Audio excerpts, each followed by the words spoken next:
Hello everyone, welcome back to K Guru channel bye निर्मल गुप्ता। प्यारे बच्चों, आज हम क्लास 8th की सामाजिक विज्ञान की कार्यपत्रक नंबर 13 सॉल्व करेंगे।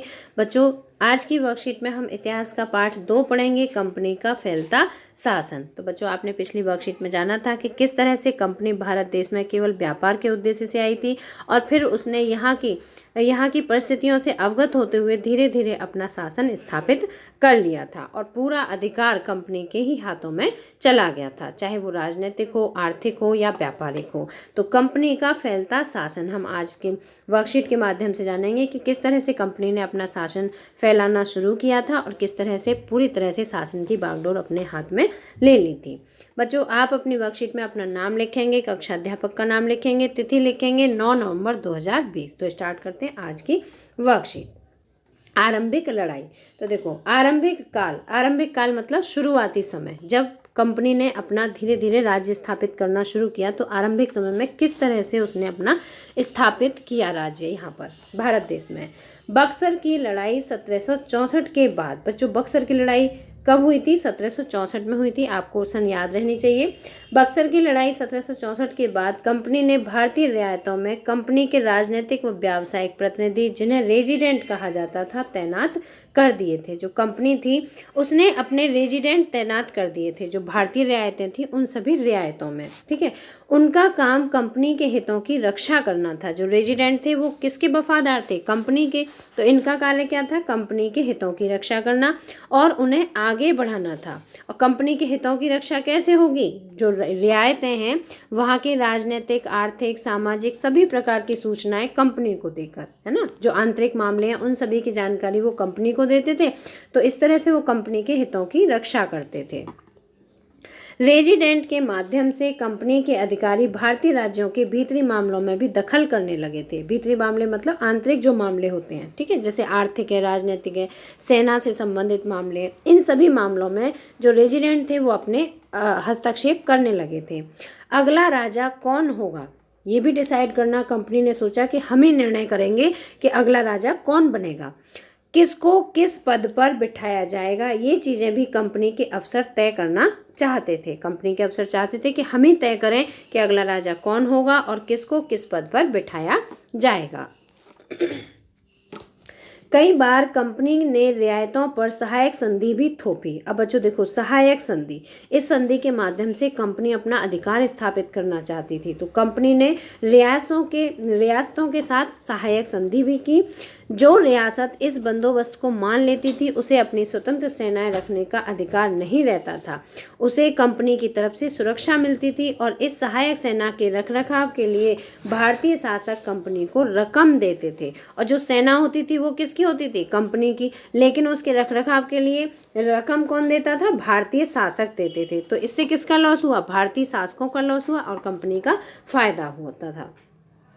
अगर भारतीय शासक रकम अदा करने में चूक जाते थे, है ना, भारतीय शासक सेना के लिए रकम अदा करने में चूक जाते थे तो जुर्माने के तौर पर उनका इलाका कंपनी अपने कब्जे में ले लेती थी। जुर्माने बतौर वो क्या लेती थी? उनकी जो रियायतें होती थी, उनके जो इलाके होते थे, उन्हें अपने अधिकार में ले लेती थी कंपनी। उदाहरण देखिए, जब रिचर्ड वेलेस्ली गवर्नर जनरल था, रिचर्ड वेलेस्ली कंपनी का गवर्नर जनरल था, तो जब रिचर्ड वेलेस्ली गवर्नर जनरल था उस समय अवध के नवाब को 1801 में अपना आधा इलाका कंपनी को सौंपने के लिए मजबूर किया गया। अवध के नवाब को, जो अवध के नवाब थे, उन्हें मजबूर किया गया कि वो अपना आधा इलाका कंपनी को सौंप दें। और क्यों मजबूर किया गया? क्योंकि वो सहायक सेना के लिए रकम अदा करने में चूक गए थे, है ना, सहायक सेना जो थी उसके लिए रकम अदा करने में चूक गए थे। इसी आधार पर हैदराबाद के भी कई इलाके छीन लिए गए। तो इस तरह से जो कंपनी थी उसने, देखो, अवध का आधा इलाका छीन लिया था और हैदराबाद के भी कई इलाके छीन लिए थे। तो यहाँ पर अपना राज्य स्थापित किया कंपनी ने। अब ये तो था कंपनी का आरंभिक काल, ठीक है। इसके बाद हम जानेंगे सीधी लड़ाई। कंपनी ने कैसे अपना अधिकार स्थापित कर लिया भारत देश में और कैसे फिर सीधी लड़ाई लड़ना शुरू किया। तो कंपनी ने जो लड़ाई लड़ी थी बच्चों, वो थी मैसूर के टीपू सुल्तान के साथ लड़ाई की थी सीधी, और दूसरी लड़ाई की थी मराठों के साथ, ठीक है। तो देखिए, आरंभिक वर्षों में शक्तियां अर्जित करने के बाद जब कंपनी को अपने राजनीतिक और आर्थिक हितों पर खतरा दिखाई दिया तो कंपनी ने प्रत्यक्ष सैनिक टकराव का रास्ता भी अपना लिया। कंपनी को अपना लॉस जब दिखाई दिया, है ना, उसे महसूस हुआ कि अब हमारे ऊपर खतरा दिखाई दे रहा है, क्योंकि जो कुछ शासक हैं वो बहुत ही शक्तिशाली हैं और वो हमारी जो सेना है उसे नहीं रखना चाहते हैं। हम जो सहायक संधि थोपना चाहते हैं वो उस सहायक संधि को नहीं मानना चाहते हैं। तो फिर इस तरह से जब कुछ उन्हें ऐसे शक्तिशाली शासक दिखाई दिए तो कंपनी ने सोचा कि सीधा प्रत्यक्ष रूप से सैनिक टकराव किया जाए, मतलब प्रत्यक्ष रूप से लड़ाई लड़ी जाए। इसे हम दो उदाहरणों के माध्यम से समझ सकते हैं। तो देखिए, पहला था मैसूर का टीपू सुल्तान। मैसूर के टीपू सुल्तान के साथ किस तरह से कंपनी ने लड़ाई लड़ी थी। हैदर अली का समय था 1761 से 1782 तक, और उनके विख्यात मतलब बहुत फेमस, उनके जो बहुत ही विख्यात पुत्र थे टीपू सुल्तान। हैदर अली के बेटा थे टीपू सुल्तान। इनका समय था 1782 से 1799। जैसे शक्तिशाली शासकों के नेतृत्व में मैसूर काफ़ी ताकतवर हो चुका था। जो मैसूर था वो बहुत पावरफुल हो गया था, बहुत शक्तिशाली शासन हो गया था उन दोनों का, टीपू सुल्तान का और हैदर अली का। मालाबार तट पर होने वाले व्यापार मैसूर रियासत के नियंत्रण में थे, है ना। मालाबार तट पर जो व्यापार होता था वो मैसूर रियासत के नियंत्रण में था, जहां से कंपनी काली मिर्च और इलायची खरीदती थी। कंपनी क्या खरीदती थी? काली मिर्च और इलायची। 1785 में टीपू सुल्तान ने अपनी रियासतों में पड़ने वाले बंदरगाहों से कंपनी को काली मिर्च और इलायची के निर्यात को रोक दिया। अब देखो, यहाँ से लड़ाई शुरू हुई। टीपू सुल्तान ने क्या किया कि उन्होंने अपने बंदरगाहों से जो कंपनी के लिए काली मिर्च और इलायची का जो निर्यात होता था, निर्यात मतलब भेजना, है ना, कंपनी को भेजते थे भारत देश से, तो उसे रोक दिया। सुल्तान ने स्थानीय सौदागरों को भी कंपनी के साथ व्यापार करने से रोक दिया। जो यहाँ के व्यापारी थे स्थानीय, उनको भी व्यापार करने से कंपनी के साथ रोक दिया। सुल्तान ने फ्रांसीसी व्यापारियों के साथ भी घनिष्ठ संबंध स्थापित किए। अब इन्होंने क्या किया कि जो अंग्रेज कंपनी थी, है ना, ईस्ट इंडिया कंपनी, उसके साथ तो व्यापार रोक दिया, और फ्रांसीसी व्यापारियों के साथ, फ्रांसीसी अलग व्यापारी थे ना, फ्रांसीसी व्यापारियों के साथ घनिष्ठ संबंध स्थापित किए। उनकी मदद से अपनी सेना का आधुनिकीकरण किया, है ना, अस्त्र शस्त्रों से सुसज्जित किया अपनी सेना को, और नए तौर तरीकों से सेना का संगठन किया। ऐसा किसने किया था? टीपू सुल्तान ने और हैदर अली ने। तो यहाँ से जब इन्होंने कंपनी के साथ अपना व्यापार रोक दिया तो कंपनी ने सीधी इनके साथ लड़ाई की। ठीक है, और देखिए किस प्रकार से लड़ाई हुई। सुल्तान के इन कदमों से अंग्रेज आग बबूला हो गए।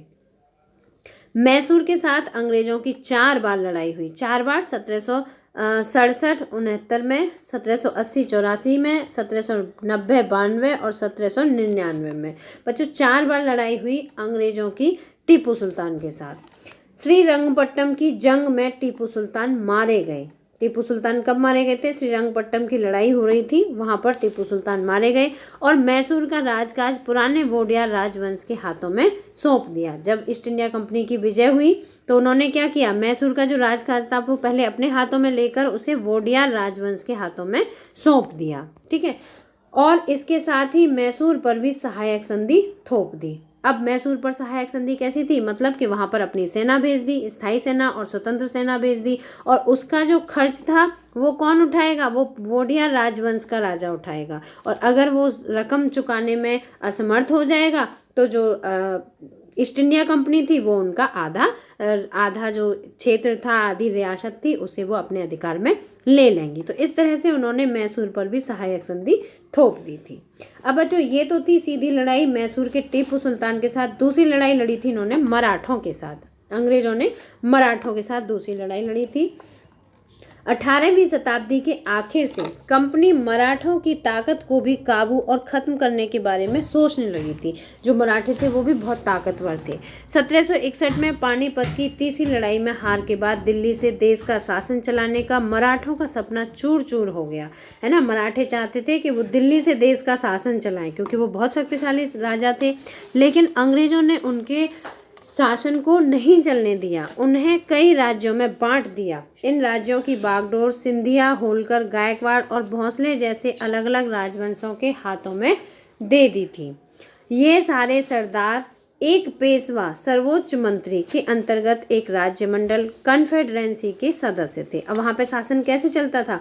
एक पेशवा के माध्यम से, राज्यमंडल कन्फेडरेंसी के माध्यम से वहाँ पर शासन चलता था। पेशवा इस राज्यमंडल का सैनिक और प्रशासकीय प्रमुख होता था, पुणे में रहता था। महादजी सिंधिया और नाना फडणवीस दो प्रसिद्ध मराठा योद्धा और राजनीतिज्ञ थे। अब देखिए, जो मराठे थे, जो सबसे ज़्यादा शक्तिशाली योद्धा थे, वो कौन थे? महादजी सिंधिया थे और नाना फडणवीस थे। ये दोनों बहुत ही शक्तिशाली और बहुत ही प्रसिद्ध मराठा योद्धा थे। एक के बाद एक कई युद्धों के द्वारा कंपनी ने मराठों को घुटने टेकने पर मजबूर कर दिया। अब एक के बाद एक कई सारे युद्ध किए, कंपनी बार बार युद्ध करती रही, तो युद्ध करने से क्या हुआ? मराठे मजबूर हो गए। मराठों की जो सैनिक शक्ति थी वो कमज़ोर पड़ गई, उनकी आर्थिक शक्ति भी कमज़ोर हो गई, है ना, और उन्हें घुटने टेकने पर मजबूर किया कंपनी ने। पहला युद्ध 1782 में सालबाई संधि के साथ खत्म हुआ, जिसमें कोई पक्ष नहीं जीत पाया। दूसरा अंग्रेज मराठा युद्ध कई मोर्चों पर लड़ा गया। इसका नतीजा ये हुआ कि उड़ीसा और यमुना के उत्तर में स्थित आगरा और दिल्ली सहित कई भूभागों अंग्रेजों के कब्जे में आ गए। ठीक है, इस तरह से अंग्रेजों ने आगरा, दिल्ली और इसके कुछ और क्षेत्रों को अपने कब्जे में ले लिया। अंततः 1817-19 के तीसरे अंग्रेजी मराठा युद्ध में मराठों की ताकत पूरी तरह से कुचल दी गई। अब देखो, पहला कहाँ हुआ था? पहला जो युद्ध हुआ था 1872 में हुआ था और सालबाई संधि हुई थी, तो इसमें भी अंग्रेजों को फायदा हुआ। दूसरा हुआ था मराठा युद्ध। ठीक है, मराठा युद्ध जो हुआ था तो उसमें भी क्या था? आगरा और दिल्ली पर अंग्रेजों ने अपना अधिकार स्थापित कर लिया था। तीसरा युद्ध अंग्रेज मराठा युद्ध हुआ था, है ना, तो इन्होंने इसमें मराठों की ताकत को पूरी तरह से कुचल दिया था।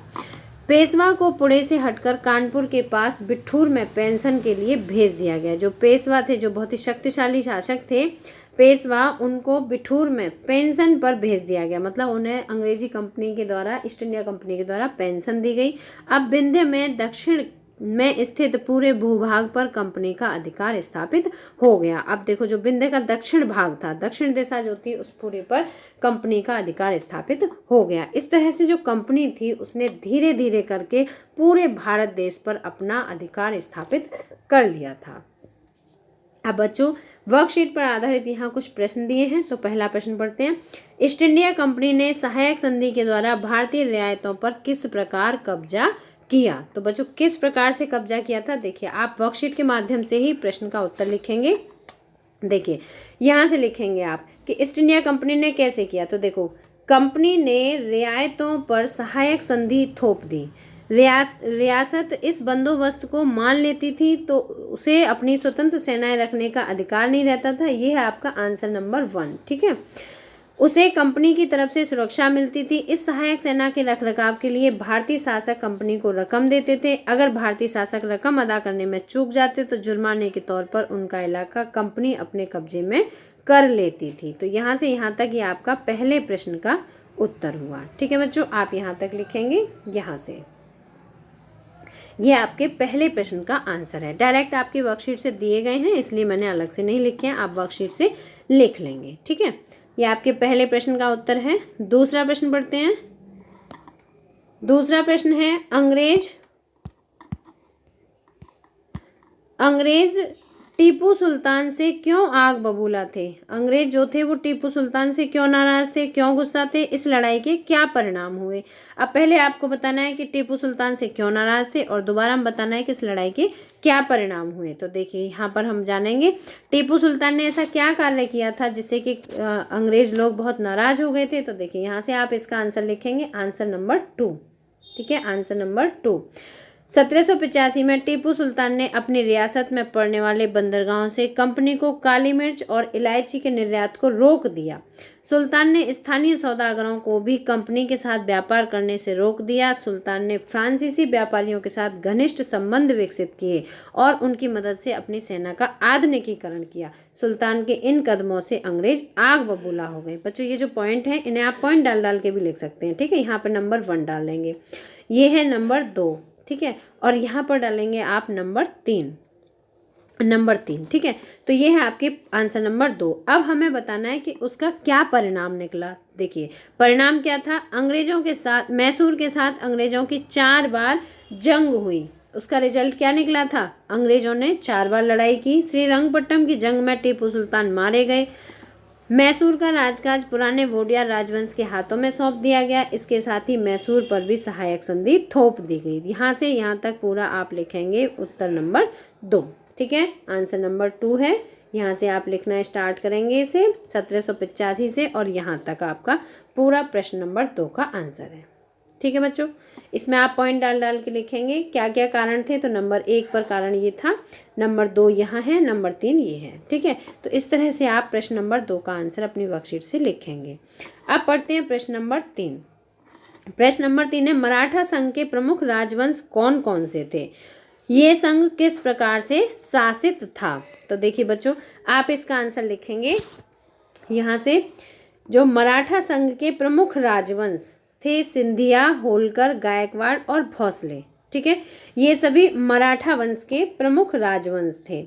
अब ये संघ किस प्रकार से शासित थे? तो ये 4 तो हो गए आपके। इस पहले वाले यहाँ से यहाँ तक इस प्रश्न का आंसर कौन कौन से थे। ठीक है, इसका आंसर हो गया ये। अब इसके बाद दूसरा है, ये संघ किस प्रकार से शासित था? तो यहाँ पर देखिए, ये सारे सरदार एक सर्वोच्च पेशवा मंत्री के अंतर्गत एक राज्यमंडल कन्फेडरेंसी के सदस्य थे। इस राज्यमंडल का सैनिक और प्रशासकीय प्रमुख होता था, जो पुणे में रहता था। यहाँ से यहाँ तक ये आपका आंसर नंबर 3 हुआ। ठीक है, आप इसमें वर्कशीट से लिखेंगे, डायरेक्ट इसमें आंसर दिए हुए हैं 3। प्रश्न नंबर 3 का आंसर यहाँ से है। ठीक है, इसके बाद बच्चों प्रश्न नंबर 4 पढ़ते हैं। ईस्ट इंडिया कंपनी ने मराठों को किस प्रकार अपने अधीन किया? तो किस प्रकार से अधीन किया था ईस्ट इंडिया कंपनी ने? प्रश्न नंबर 4 का उत्तर है। यहाँ से आप लिखेंगे कि जो कंपनी थी, कई युद्धों के बाद, एक के बाद, यहाँ से ये है आपका आंसर नंबर 4। एक के बाद एक कई युद्धों के द्वारा कंपनी ने मराठों को घुटने टेकने पर मजबूर कर दिया। पहला युद्ध 1872 में सालबाई संधि के साथ खत्म हुआ, जिसमें कोई पक्ष नहीं जीता। दूसरा मराठा युद्ध, जिसमें कई मोर्चों पर लड़ा। इसका नतीजा ये हुआ कि उड़ीसा और यमुना में स्थित उत्तर आगरा, दिल्ली सहित कई भूभागों पर अंग्रेजों कब्जे में आ गए। और अंततः तीसरे मराठा युद्ध में मराठों की ताकत पूरी तरह से कुचल दी गई। पेशवा को पुणे से हटकर कानपुर के पास बिठूर में पेंशन पर भेज दिया गया। तो यहाँ से यहाँ तक आप लिखेंगे, ये है आपके आंसर नंबर 4। ठीक है, तो बच्चों इस तरह से आपके चारों प्रश्नों के उत्तर डायरेक्ट वर्कशीट में दिए गए हैं। आप वर्कशीट के थ्रू ही लिखेंगे। अगर आपको वीडियो पसंद आया तो लाइक करना, अपने फ्रेंड्स के साथ शेयर करना, और अगर आपने अभी तक हमारे चैनल को सब्सक्राइब नहीं किया है तो सब्सक्राइब जरूर करना। बच्चों मिलते हैं फिर इसी तरह की नेक्स्ट एजुकेशनल वीडियो में। Till then bye bye, good luck to all of you.